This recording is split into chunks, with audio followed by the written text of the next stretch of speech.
hypothetical method of reversing the effects of gravity, or creating an object that's pushed away by gravity rather than attracted to it. This is in stark contrast to artificial gravity, which absolutely does exist and can be generated in outer space through inertia.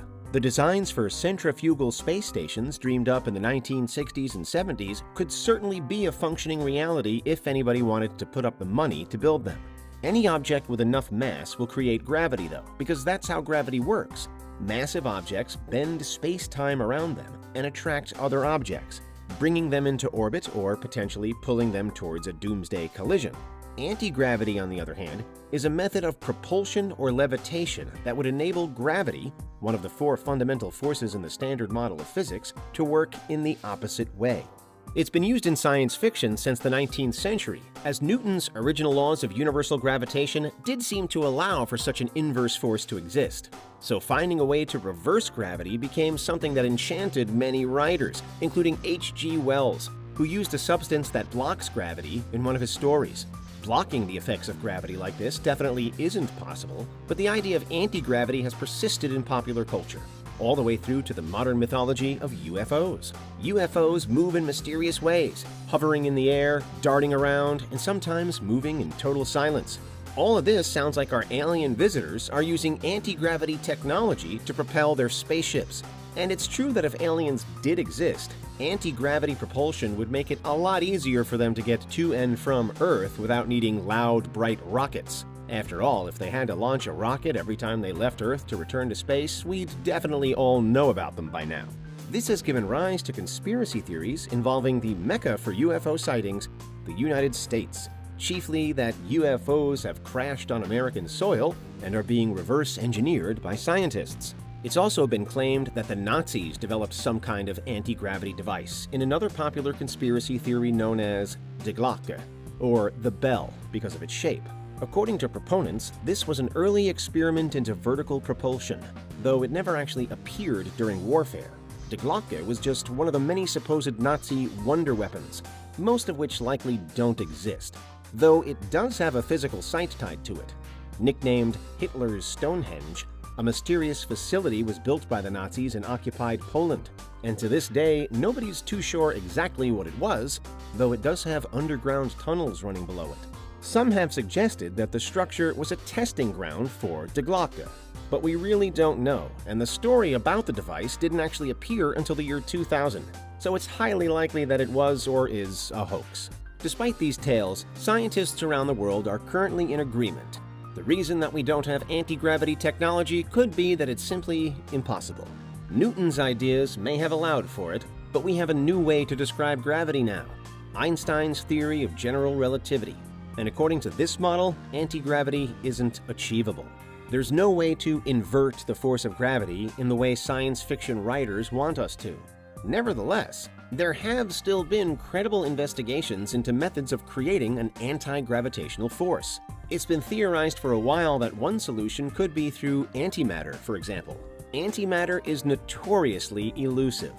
Normal atoms consist of a nucleus made up of protons and neutrons and electrons bound to the nucleus.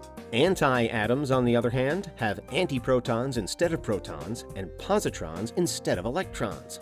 There are those who argue that, potentially, antimatter could be repulsed by gravity in the same way normal matter is attracted, meaning that it would fall up instead of down. But it's proven notoriously difficult to study this in a lab.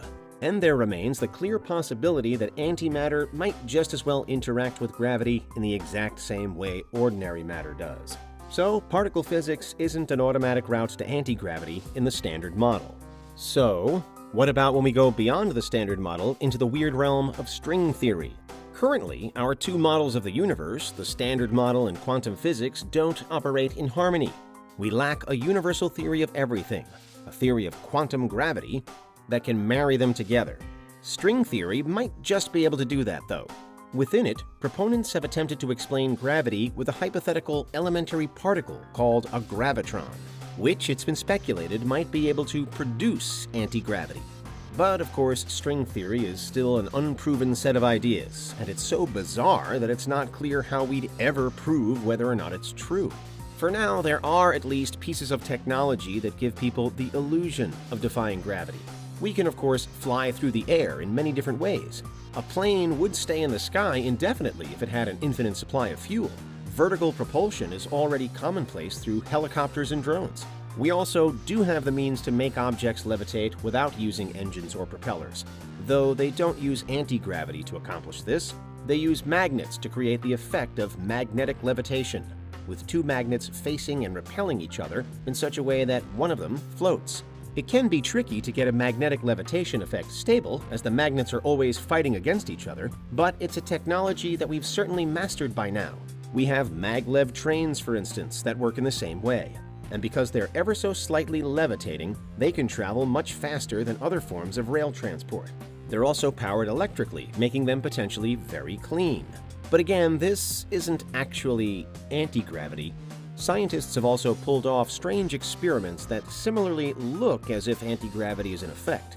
By creating a pool full of dense fluid and constantly vibrating the base of that pool, the liquid never settles on the bottom, creating a void between the liquid and the base. Scientists did this and then added toy boats to the equation, and were able to witness a boat floating on the liquid water upside down. In another, even weirder study back in the 1950s, it was found that by vibrating a swinging pendulum, the pendulum could be made to swing back and forth while pointing upwards, again seemingly defying physics. One more promising method, which was initially mistaken as anti-gravity by scientists working on it, is ion propulsion.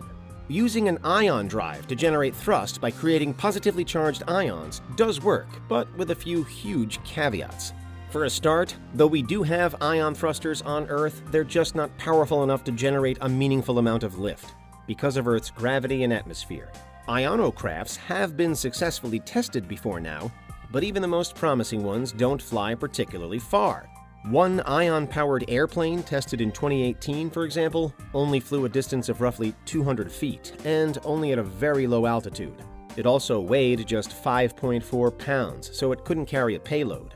There are, however, patents for what would effectively be a real-life flying saucer, first developed in 2006 and called the Wingless Electromagnetic Air Vehicle. It uses a combination of ionization, plasma, and magnetism to fly, though only small and very early prototypes of it have ever been built. But even though it could be said of this particular machine that it looks like the famous flying saucers beloved by ufologists, it still isn't true anti-gravity propulsion. Ion thrusters aren't useless, however, just because they're not very powerful on Earth. They're actually a major part of plans to send humans to other planets in the future, as they do work as a propulsion method in the vacuum of space. So ultimately, we're at something of a crossroads when it comes to this type of technology. It would be a revolutionary breakthrough, but unfortunately, everything we know about physics tells us it's probably impossible in its truest form. There are various concepts in development that look a lot like it, though, even if we aren't getting much closer to the genuine thing. And that's the real reason why anti-gravity hasn't been invented